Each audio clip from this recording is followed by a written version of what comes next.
이성계 생애 1335년 10월부터 1408년 6월 고려 말 무신이자 정치가이며 조선을 건국한 초대 국왕이자 대한제국의 추존 황제이다. 1392년 8월부터 1398년 10월까지 재위했다. 1335년 충수광 후 4년 고려 동북면 화령에서 출생하였다. 고려의 장수이며 공민왕과 우왕시대에 홍건적과 왜구토벌에서 영웅적 공로를 쌓아 입지를 다졌다. 1388년 우왕 14년 천령 이북 영토 문제를 두고 명나라와 갈등이 빚어지자 이에 대한 타개책으로 우왕은 명나라 요동정벌을 명한다. 우군 도통사로서 요동정벌을 위하여 북진하다가 위화도에서 회군하여 정권을 장악하였고 공양왕에게서 선의 형식으로 개경 수창궁에서 즉위함으로써 조선을 개국하였다. 조선을 개국한 후에 단으로 개명하였다.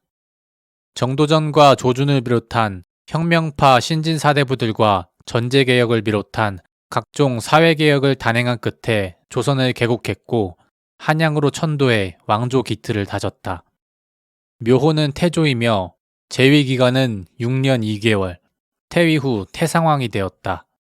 경기도 구리시 동구릉 내에 있는 건원릉에 안장되었다. 가계 이성계의 고조부인 이한사는 전주에서 삼척으로 이주하여 간도지방에서 기반을 마련하였고 몽고군이 쳐들어왔을 때 조씨와 함께 항복하여 다루가치가 되었다. 이후 증조부 이행리, 조부 이춘에 이르기까지 대대로 이를 세습하였고 실록에는 풍속을 바로잡고 개혁을 추진하여 백성들의 환영을 받았다고 한다. 이성계의 아버지 이자춘은 원의 쌍성총관부 만호였다. 어느 날 당시 쌍성총관부 만호 이자춘이 꿈을 꾸었는데 꿈속에서 하늘에서 오색구름을 타고 선녀가 내려왔다. 그 선녀는 이자춘에게 절을 하고 천계에서 그대에게 내리는 것이니 장차 이것을 동쪽 나라를 측량할 때 쓰십시오라며 소매 속에서 바느질에 사용하는 자인 침척을 꺼내 바쳤다. 이자춘이 그 자를 받은 뒤 부인 최씨는 임신하였고 이후 아들을 낳았다고 한다. 실록의 기록에 따르면 태어날 때부터 우뚝한 콧마루와 임금다운 얼굴로서 신체는 영특하고 준수하며 지략과 용맹은 월등하게 뛰어났다고 한다. 어린 시절 고향인 화령에서 살았다. 북방 민족들이 매를 구하러 주로 내려왔는데 흔히 말하길 이성계와 같이 걸출한 매를 얻고 싶다라고 하였다. 전쟁, 영웅 고려의 무신가문 출신인 이성계는 어릴 때부터 영웅의 기질을 타고나서 말을 잘 타고 활을 잘 쏘며 용맹하여 수많은 전쟁터에서 전공을 세웠다. 특히 활을 잘 쏴서 신궁이라는 별명이 붙을 정도로 천하의 명궁으로 알려졌다. 궁술과 전장에서의 그의 활약상에 관해서는 여러 영웅담이 전설처럼 전해지고 있으며 이성계는 30여 년 동안 전장에 나아가 단 한 번도 패하지 않았다고 알려져 있는데 다만 군왕과 군인력에서 은퇴 후 자신의 아들인 이방원과의 싸움인 조사이의 난에서는 크게 패했다고 알려져 있다. 이성계의 군대가 전장에 나아갈 때는 대라를 부는 특유의 의식이 있었는데 적들이 멀리서 그 소리만 듣고도 바로 이성계가 왔다는 걸 알았다고 한다. 원나라와 홍건적 격퇴 고려 공민왕 5년 1356년 유인우가 이끄는 고려군이 원의 쌍성총관부를 공격할 때 공민왕은 원나라에 부역하던 조씨와 이씨에게 조상의 죄를 씻을 기회를 준다고 하여 공민왕에게 투항하여 아버지 이자춘과 함께 공을 세웠고 5년 뒤 이자춘이 죽자 아버지의 벼슬을 이어받아 구모 위상장군 동북면 상만호가 되었다. 1361년 공민왕 10년에 동로강만호 박이의 반란을 평정하였으며 같은 달에 다시 압록강의 결빙을 이용하여 홍건적이 20만 대군을 이끌고 고려의 영내에 침입하여 삽시간에 수도가 함락되자 이성계는 휘하의 고려인 및 여진족으로 구성된 강력한 친병 조직 2,000명을 거느리고 수도 탈환 작전에 참가하였다. 또한 이들 대부분은 기병이었다. 개인 병력으로만 수많은 전장에서 단련된 수천의 기병을 거느린 이성계의 군사력은 위협적이었다. 이성계는 8마리 에마를 타고 다녔는데 유린청, 행운골, 추풍호, 발전자, 용등자, 응상백, 사자왕, 현표 등 8준이라 불렸다. 1362년 심양행성 승상을 자처한 원장수 나아추가 수만 명의 군대를 이끌고 함경도 홍원지방으로 쳐들어와 기세를 올리자 고려에서는 이성계를 동북면 병마사로 삼아 적을 막게 하였다. 여러 차례의 격전 끝에 마침내 함흥평야에서 원 군대를 격퇴시켜 명성을 크게 떨쳤다. 적장인 나아추마저 이성계의 뛰어난 용맹과 탁월한 군사적 재능에 감탄하며 깊이 존경할 정도였다. 1364년 원나라의 기왕후가 최유를 시켜 원의 군사를 이끌고 공민왕을 몰아내고 더 큰 군을 세우려고 압록강을 넘어 침입하자 최영등과 함께 이를 막았고, 이 직후 함주를 침공한 여진족 김삼선 김삼계 형제를 격퇴하여 밀직부사에 임명되었으며 1370년 원의 동령부를 원정하여 국토를 확장하였다. 이성계는 군대를 이끌고 압록강을 사흘에 걸쳐 도강한 후 진군하여 요동성을 점령한다. 왜구 격퇴. 고려 충정왕 시기부터 우왕 시기까지 왜구의 침입이 각지에서 빈번하였다. 특히 우왕 시기의 왜구는 규모도 커지고 조직적으로 움직였다. 우왕 6년 1380년 진포해전으로 퇴로가 차단된 왜구는 육지에 있던 왜구들과 합세하여 큰 세력을 이루게 되니 아지발도가 이끄는 왜구의 대규모 군단이 내륙으로 들어와 옥천, 금산, 상주, 선산, 성주, 함양 등을 미친 듯이 휘젓고 다니며 노략질하다가 마침내 지리산 운봉에서 진을 치고 북상을 준비하였다. 이에 고려 조정에서는 이성계를 도순찰사로 임명하고 변한열은 도제찰사로 삼아 드디어 이성계와 변한열이 출전하게 되었다. 운봉에 도착한 이성계는 운봉을 넘다가 길 오른쪽에 험한 길을 보고 적이 반드시 이 길로 우리를 갑자기 습격하러 올 것이니 우리도 이 길로 들어가야 한다라고 말하고는 험한 곳에 들어갔는데 과연 이성계의 예측대로 왜구가 습격해왔다. 아지발도는 고려군이 토벌에 나선 것을 알았지만 자신의 힘만을 믿고 교만을 부리다가 이성계와 그의 의형제 이지란이 쏜 화살에 맞아 죽었다. 이에 왜구의 기세는 크게 꺾여져서 물러났다. 당시 이성계는 이지란과 논의해 먼저 이성계가 아지발도의 투국군을 2차례 활로 쏘아 마치어 벗긴 뒤 이후 이지란이 아지발도의 이마를 향해 활을 쏘아 죽였다고 한다. 이에 왜구의 사기는 땅에 떨어졌고 고려군의 공격은 더욱 맹렬해져서 왜구의 정예 부대가 모두 죽었다. 기록에 따르면 죽임을 당한 왜구의 곡성이 마치 만마리 소의 울음소리 같았고 냇물이 모두 그들의 피로 붉게 물들었다라고 한다. 이 전투를 황산대첩이라고 한다. 이때 이색, 김구용, 권근이 시를 지어 승리를 할애하였다. 신진 사대부와의 연대. 눈부신 전공에 비해 중앙정치에서 영향력이 부족했던 이성계는 성리학을 수용하여 고려를 개혁하고자 했으나 정치 권력을 가질 수 없었던 신진사대부와 연대하여 손을 잡게 되었다. 이성계는 정몽주의 능력을 인정해 모든 전쟁터마다 반드시 그를 데려갔다고 기록되어 있어서 정몽주는 이성계의 장자방이나 제갈량 같은 역할을 맡았음을 알 수 있다. 또 정몽주를 통해 뒷날 조선왕조의 설계자로 불리는 정도전이 함주막사에 그를 수시로 방문하여 그와 정사와 현안을 논의했으며 개국 과정에서 모든 일을 함께하였고 개혁과 개국의 이념을 제시했다. 이성계는 정몽주와 정도전을 통해 이색, 우연보, 권근, 성성린, 설장수, 이승인 등의 인사들과 친분을 형성해 나갔다.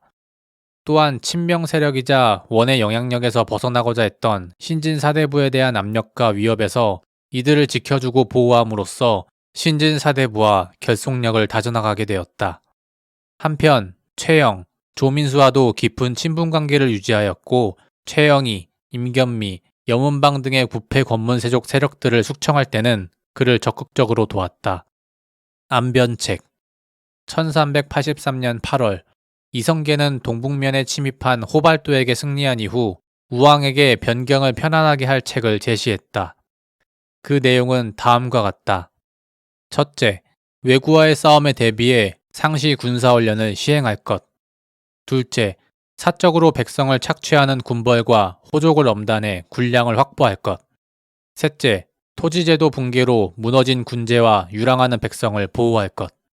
넷째, 유능하고 공정한 인물을 수령으로 선발해 지방을 통치할 것. 이는 새 왕조를 개창한 인물이 개국 이전에 가졌던 정치적 견해를 보여주는 중요한 자료이며, 당시 유명한 무장으로서 내용이 충실한 정책을 건의한 사람은 이성계 이외에는 없다. 물론 단편적으로 건의한 바는 있었다. 하지만 비교적 풍부한 사실과 주요한 사회 문제를 문장화해서 제시했던 경우는 드물다. 또한 내용 전반이 군사 문제의 원인을 사회 구조적 모순과 도탄에 빠진 민생으로 지목하여 이후 그가 신진사대부와 함께 체제개혁을 추진한 것을 이해하는 중요한 연결고리로 맹자의 표현이 인용되어 있어 정몽주나 정도전의 영향도 확인할 수 있다. 요동정벌 반대와 위화도 회군. 1388년 2월 우왕 14년 명나라는 천령 이북의 땅의 소유권을 주장하였다. 본래는 원나라의 쌍성 총관부가 있던 지역이니 이제는 원을 계승한 명나라의 땅이라는 것이었다. 그리고는 천령이라는 관청을 설치하고 관리를 파견했다. 1388년 4월 최영과 우왕은 이 기회에 요동을 공격해서 명나라의 야심을 꺾자고 주장했다. 그러나 이성계는 요동정벌을 반대하면서 그 이유로 4가지를 들었다. 첫째, 소로서 대를 거역하는 것. 둘째, 농번기인 여름철에 군대를 동원하는 것. 셋째, 온 나라의 군대를 동원하여 북쪽으로 원정하러 간 사이 왜구가 그 틈을 노릴 소지가 있는 것. 넷째, 곧 여름철이라 비가 자주 내리므로 악교가 녹아 활이 녹고 군사들은 질병을 앓게 될 것. 이것이 이른바 사불가론이다. 현대 학계에서는 일반적으로 이성계의 반대를 타당한 것으로 보고 있다. 이러한 견해는 이성계의 개인 뜻이라기보다 그와 정치적으로 결합한 신진 사대부들을 비롯한 여러 요동 출정 반대 세력의 뜻이기도 했다. 실제로 하류는 요동 공격에 반대하여 최영이 양주로 유배하였고, 권근은 경문 작성을 거부하였고, 이승희는 최영의 측근들에게 공격받아 축출되는 등 조선 건국에 반대한 사대부들도 모두 우왕과 최영의 요동 공격에 반발하였다. 우왕과 최영이 반대하자 이성계는 전열 정비 이후 가을 재출정을 제안했으나 그것을 무시하고 요동정벌이 단행되었다. 공효군은 병력 5만, 최영이 팔도 도통사로 총지휘관이 되고 이성계는 우군 도통사, 조민수는 좌군 도통사로 임명되었다. 5월에 고려군은 압록강 어귀의 작은 섬 위화도에 이르렀다. 이후 위화도에서 14일을 체류했다. 장맛비가 계속 내렸으므로 회군을 청하였지만 받아들여지지 않자 마침내 좌군 도통사 조민수를 설득하여 회군하였다. 여기서 그는 평양부터 위화도까지 19일의 진군 기간을 거쳤고 이후 위화도에서 14일을 체류한 반면 정작 회군 때는 개선까지 9일밖에 걸리지 않은 점을 들어 장마와 군량 문제는 구실에 불과하고 이성계 자신이 권력을 잡기 위한 철저한 계획적인 일이라는 말이 있다. 회군한 이성계와 조민수는 최영과의 2차례의 혈전 끝에 개경을 점령했고 이후 회군 장수들의 요구였던 최영의 딸인 영비 최씨의 폐위를 끝까지 거부한 우왕을 폐위하고 이후 이색과 조민수 등 사전 옹호 세력에 의해 옹립된 9세의 창왕을 잠시 받들면서 개혁을 강행하였다. 1년 후 조준, 정몽주, 정도전, 심덕보 등과 함께 흥국사에 모여 우왕과 창왕이 왕씨가 아니라 신돈의 아들, 손자라는 조작된 논리를 이용해 창왕을 폐위했고 공양왕을 옹립한 이후 비로소 전제개혁을 단행했다. 최영을 제거하여 군사적 실권을 장악하고 명실상부한 최고 권력자가 되었다. 위화도 회군은 이성계의 신흥 무인 세력과 신진 사대부가 결합하여 이인임과 조민수를 필두로 하는 고려 권문세족과 구세력을 몰아내고 정권을 장악한 사건이자 조선 왕조가 개창의 단초를 이룬 사건이다. 그의 위화도 회군에는 정도전, 조준, 남은, 윤소종 등 급진 신진사대부의 적극적인 도움과 회군에 찬동한 이색, 최영 신문에 참여한 정몽주, 최영과 우왕의 요동공격에 반대하여 투옥되기까지 했던 하륜 등의 협조로 내부 반발을 억제할 수 있었으며 조준과 정몽주가 고려 구 세력의 대표 최영을 신문하였다. 개경을 장악한 이성계와 사대부는 최영을 축출했고 이해 12월 개경으로 압송해 처형했다. 최영과의 비교. 이성계는 당시 신흥무인의 대표였고 고려 말 급신진사대부의 수장이었다. 이성계의 조상은 본래 전주에서 살다가 강원도를 거쳐 함경도 지방으로 옮겨가 그 지역의 유력자로 성장했다. 그러나 원나라가 그 지역을 공격했을 때 이성계의 고조부 이한사는 이에 항복했고 그 후 대대로 원나라의 관리를 지냈다. 그러나 원의 쇠퇴기에 공민왕이 쌍성총관부를 공격할 때 이성계의 아버지 이자충과 이성계는 이에 동조, 왕의 신임을 얻었다. 그리고 아버지 이자충과 함께 출정하여 여진적 토벌과 고려군을 지원함으로써 이성계는 두각을 나타내기 시작하였다. 이성계는 자신의 조상들이 친원 부역을 했다는 심각한 가문적 결함이 있었고 이것에서 벗어나 정치적 영향력을 확대하기 위해 이색, 정몽주, 정도전, 조준, 윤소종 등의 고려 말 신진사대부들과 적극적으로 교류했다는 학기에 유력한 설이 있다. 이에 비해 최영은 고려의 정통 귀족 가문의 후예였고 권문세족과 깊이 연관된 친원파였다. 이성계와 비교되던 최영은 유서 깊은 가문 출신으로 그 딸은 무진회파 이후 우왕의 왕비가 되었다. 이성계가 신흥무인 세력의 대표라면 최영은 구세력의 대표라고 할 수 있었다. 태조는 개국 이후 최영을 추시하여 복권하였고 그의 손녀사위 맹사성을 등용했다. 또한 요동정벌 실패 후 최영의 당당한 최후에 뭇 사람들이 감동한 나머지 그의 시체가 버려진 곳을 지나가는 사람마다 경의를 표했다고 한다. 최영의 의연한 죽음은 국왕이 된 이성계와 대조를 이루며 하나의 전설이 되었다. 토지개혁과 과전법 시행. 이성계는 위화도 회군 이후 3군 도총제사가 되어 조준, 정도전 등과 함께 전면적인 사정개혁에 나섰으며 대농장 소유와 불법 겸병으로 국고를 고갈시키고 극심한 양극화를 부른 고려 귀족 기득권의 저항에도 굴복하지 않고 사전을 혁파해 고려 말 사회 혼란을 해소한 뒤 신흥 세력의 기반을 굳건히 하고 중앙 집권과 관료제, 근세적 토지 소유 관계에 기초를 닦았다. 원간섭기, 권문세족과 불교사원은 대토지를 점유하고 불법 겸병을 이용해 사전으로 농장을 경영하여 국가 경제를 파괴했다. 고려의 조세 수입을 지탱했던 공전 수조지는 감소하고 국가 재정은 고갈되었다. 이를 해결하기 위해서 전제개혁은 불가피했다.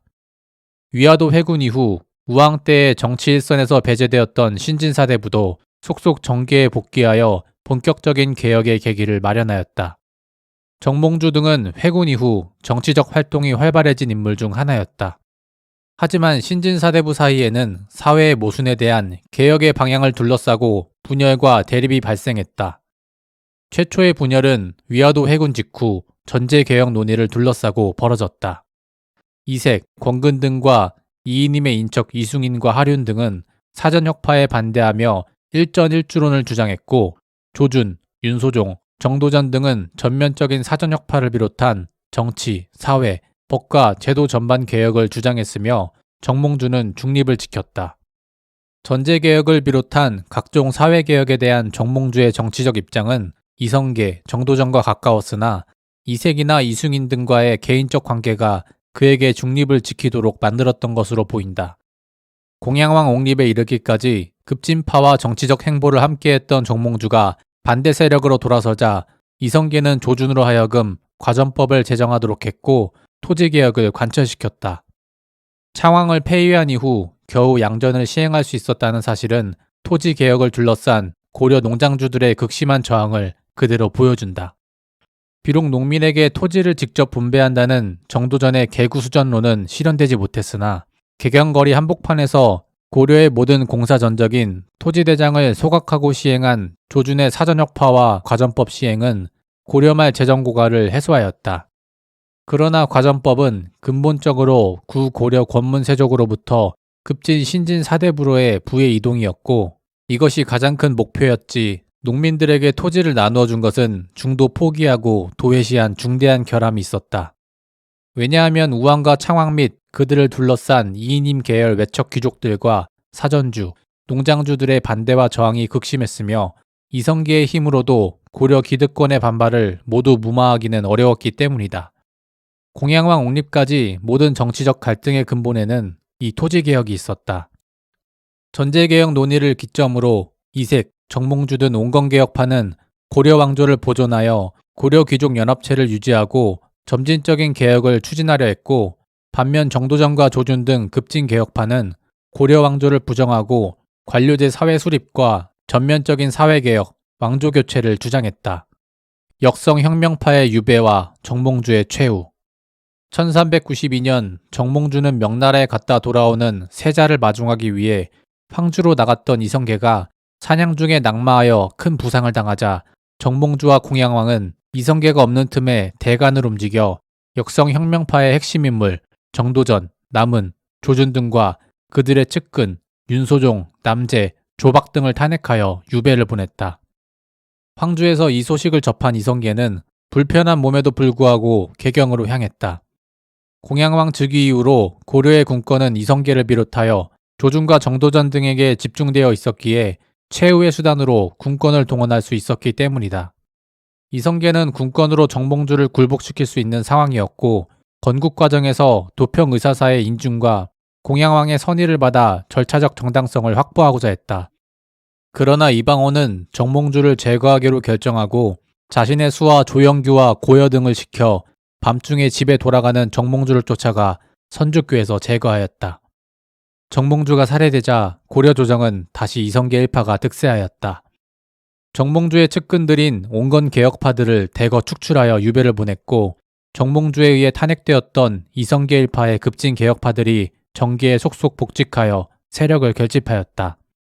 이후 나머지 온건 개혁파들에 대한 척결이 이루어졌고, 정도전 등이 정계에 복귀하면서 사실상 역성혁명이 구체화되어 1392년 7월에 정도전, 남은, 조준, 백응념 등은 공양왕을 왕위에서 폐위시키고 이성계를 왕으로 추대할 것을 결정한다. 선양 형식으로 조선 개국.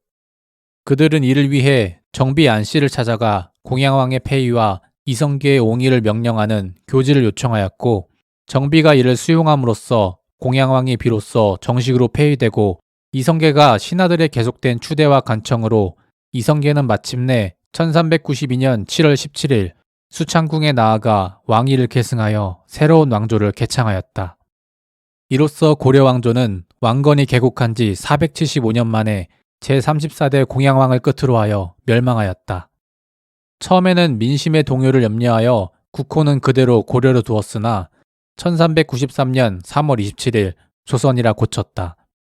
한편 명나라에 책봉을 청하는 사신을 보냈지만 명나라 홍무제는 그를 정식 국왕으로 봉하지 않고 권지고려 국사라는 직책을 내린다.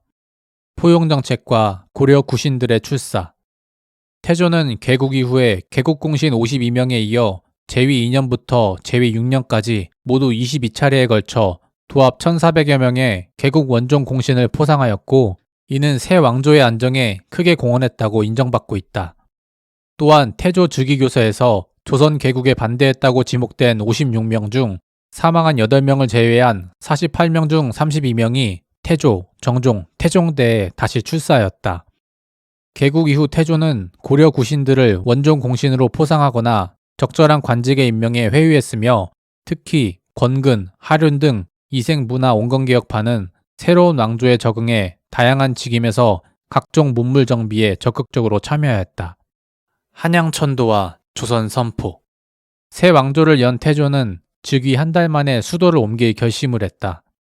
백성의 생활이 채 안정되기도 전에 큰 역사를 벌임은 옳지 않다는 천도 반대론을 물리치고 1394년 8월 태조는 마침내 신도 궁궐 조성도감을 설치하여 새 수도의 도시계획을 구상 천도를 명령했다. 처음 후보지로 지목된 곳은 계룡산이었으나 하륜이 계룡산은 땅이 좁고 토지가 비옥하지 않으며 금강과도 멀리 떨어져 있다는 이유를 들어 천도에 반대하는 상소를 올렸고, 계룡산 대신 하륜이 거론한 무악, 지금의 서울특별시 서대문구 신촌 일대는 예로부터 제왕은 모두 남면하여 나라를 다스려왔고 동양했다는 말은 한 번도 들어보지 못했다는 정도전의 반대로 중지되었다. 다음날 태조는 왕사 무학, 정도전, 하륜 등과 함께 새 도읍지를 둘러보기 시작했다. 그곳은 바로 고려의 남경터였다. 태조는 직접 한양으로의 천도를 결정했다. 새 도읍지 한양이 조운이 잘 통하고 사방의 이수도 고르니 사람들에게 편리하다는 이유였다. 정궁터로 하륜이 오늘날 신촌에 해당하는 무학을, 정도전이 오늘날 경복궁터를 지정하였으며 정도전의 견해가 채택되었다. 태조는 종묘와 사직, 법궁을 비롯한 한성도시 계획 전반에 적극적으로 관여하였다. 한양으로 천도. 10월 태조는 각 관청당 2명씩만 남겨두고 문무백관을 거느리고 개경을 출발, 한양으로 들어왔다. 그리고 새 수도의 이름을 한성부로 고쳤다. 12월부터 본격적인 역사에 들어갔다. 이는 왕씨의 본거지인 개경을 버리고 한양으로 천도하여 도성을 신축하는 등으로 국가의 새로운 면모를 갖추게 하는 효과가 있었다. 1395년에는 도성축조 도감이라는 관청을 설치, 성을 쌓기 위한 기초 측량을 하게 했다. 총책임자는 정도전을 임명했다. 태조 5년 쌓기 시작한 한양성곽은 1년여 만에 완성되었다. 제도 정비와 법전 편찬 등 국가 기틀 수립. 태조는 관제를 비롯한 국가 전반 시설을 정비하고 정도전과 좌시중 조준 등으로 하여금 조선 경국전, 경제육전 등을 찬집하게 하여 반포하였다. 태조대 정치는 도평 의사사를 중심으로 국왕의 권력이 우위에 있으면서 재상들과 논의하여 정책을 시행하는 체제로, 이는 고려 말 7, 80여 명에 이르는 인원으로 운영하던 도평 의사사를 공신들 및 관료들의 합작기구로 정리하여 의정부와 육조체제로 이행하는 과도기의 정치 방식이었으며, 태조의 왕권은 도평 의사사에 직접 국왕의 명령을 하달하는 등 강력한 것이었다. 또한 기존 도평 의사사에서 막대한 권한을 가진 채로 국왕과의 정치적 의사소통 및 권력을 독점한 내재추를 혁파했다. 사병혁파와 왕자의 난. 정비인 신의왕후 한씨 소생의 6왕자와 계비인 신동왕후 강씨 소생의 2왕자가 있었는데, 신동왕후 소생 2왕자 중 장남 이방번은 고려 공양왕의 조카 사위였기 때문에 차남 이방석을 세자로 책봉했다. 한편 조선개국의 공이 컸던 신의왕후 소생 5째 아들인 이방원은 불만이 컸다. 태조는 즉위 이후 군권 분장 정책에 따라 왕자들과 종친을 절제사로 임명하고 군권을 분할했는데, 태조는 정도전을 내세워 이들이 가진 사병을 혁파하고자 했다. 이런 상황에서 이방원은 정도전 일파가 세자를 조종하여 자신들을 해치려 한다는 조작된 명분을 내세워 제1차 왕자의 난을 일으켜 정도전을 비롯한 관료들과 신동왕후 소생 왕자들, 공주의 남편 흥한군을 살해하였다. 퇴위. 태조는 이 사건에 엄청난 충격을 받았고, 또 이미 실권도 모두 잃어 왕위를 둘째 아들 방과에게 물려주고 상황으로 물러났다. 방과가 정종으로 즉위하고 아우 방원은 왕세자로 책봉되었다. 1400년에는 왕위 계승을 두고 넷째 아들인 방강과 5째 아들인 방원이 대립하여 제2차 왕자의 난이 발발하였다. 2차례의 왕자의 난을 통해 방원이 태종으로 즉위하였다. 태종은 즉위하자 성성린을 보내 태조를 서울로 모셔왔다. 그러나 이성계는 자신의 사랑하는 2 아들을 죽이고 자신을 사실상 폐위한 이방원을 매우 증오해 1402년 태종 2년에 다시 함경도로 들어간 채 돌아오지 않으므로 태종이 차사를 보내어 돌아오기를 권유하니 차사마저 돌려보내지 않고 활로 오는 차사마다 죽였다는 야사가 있어 함흥차사란 말이 생겨났다. 그곳에서 이성계는 조사이의 난을 부추겨 아들 이방원을 쳤지만 실패로 돌아갔고, 뒤에 태종 이방원의 아내인 원경왕후 민씨의 청거로 무학대사가 차사로 가서 겨우 서울로 오게 하였는데, 오면서도 2차례에 걸쳐 이방원을 살해하려고 했지만 실패하고 결국 체념해 이방원을 인정하고 용서했다는 야사가 있다. 1401년 한성부로 돌아온 태조는 태상왕으로 7년을 더 살며 연불살매로 조용한 나날을 보내다가 1408년 음력 5월 24일에 지병으로 있던 중풍이 악화되어 창덕궁 광현루 별전에서 74세로 승하하였다. 평가. 긍정적 평가. 개국 이전. 고려 말 왜구와 홍건적을 비롯한 북로 남의 외침이 빈번하게 일어났고, 동북면도의 군벌이었던 이성계는 수많은 전투를 벌이며 당대 동북아에서 고려로 침입한 모든 적들과 싸워 승리해 백성과 고려를 구하며 조정과 민간에서 전쟁 영웅으로 추앙받게 되었다. 당대 고려는 정치, 경제, 사회, 군사 등에서 개혁이 필요한 상황이었고 명문 권문세가인 조준이 고려 체제에서 이탈해 새 왕조 건설에 협력한 것은 상징적이었다. 전설적인 전쟁 영웅이었던 이성계를 중심으로 정도전, 조준, 윤소종, 남은 등의 급진개혁파 사대부들이 견인한 조선왕조 개창은 단순한 왕조교체 역성혁명에 그치는 것이 아닌 정치, 사회, 경제, 문화, 사상 등 여러 방면에서 중대한 변화를 가져온 역사적 대사건이었고 고려 말 일대 사회 개혁의 최종 단계였으며 태조와 조선개국 공신들은 권력과 목숨을 잃을 위험을 무릅쓰고 적극적으로 사회개혁을 시행한 끝에 새 왕조를 개창했다. 개국 이후 태조는 새 왕조 개창 이후 강력한 왕권을 가졌으면서도 왕권을 강화하기보다 국왕으로서 국가기틀 정비에 더 충실했고 재위기간에 비교해서도 대단한 업적을 남겼다. 정도전, 조준, 윤소종, 남은, 하륜, 건근, 성성린, 성서경, 유관, 맹사성, 허조, 허주 등 관학파 주요 인재들을 모두 등용했으며 창업군주로서 법률 정립에 강력한 의지를 보여 성종대까지 통치규범체제 확립으로 이어지는 첫걸음을 떼었다. 또한 사품 이상 고위관료 임용을 서경이 아닌 국왕의 주관으로 개혁하여 도평의사사에서 권신과 국왕의 측근들이 인사권을 장악한 폐단을 혁파했고 고려의 과거제도를 정체시킨 지공거제도를 즉위 직후 폐지하는 등 고려 말부터 즉위 이후까지 지속적 개혁을 통해 국가기틀을 정비하고 태종과 세종대 조선이 나아갈 방향성을 지정하였다.